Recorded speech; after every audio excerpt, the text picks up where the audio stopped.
Obviously honored. It's not every day that you can do something like that. So it's a nice feeling to be the first one to do something, and the first one to actually get a top 5 in a major is truly quite special. I've honed my skills in India and Asia. Decided to move on to Europe last year.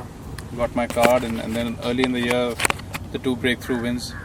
The Indian Open being something that was very, very close to my heart.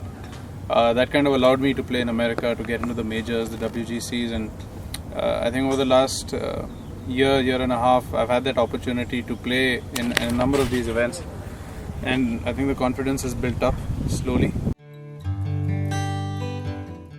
My coach, Mr. Devecha, he was based here. I started working with him when I was 14. Made a few initial trips here, and then the second major factor was Eagleton Golf Resort. I've been here. This is like second home for me now. One of the best facilities in the country. Great practice, and they welcomed me with open arms. That's something I never had. Never had an international world-class facility where I could actually practice and get better. So Bangalore was the obvious choice. The others being Delhi and Chandigarh, but I've always liked the weather, the people, the culture here. So it was easier for me to move here. I was fortunate that most stations where my dad was posted, there was always a golf course nearby, and I could just cycle down and go hit a few balls or whatever. So kudos to the army.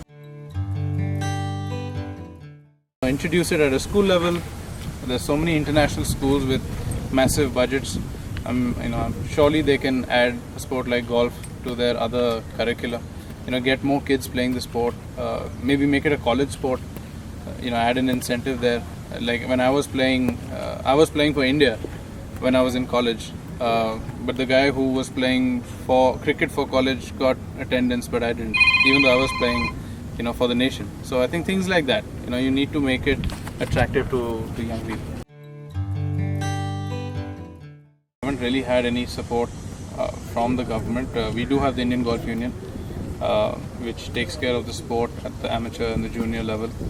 They've done a lot for golf. They continue to do a lot, but they don't exactly have the kind of backing that would be ideal in terms of the government support or government funding.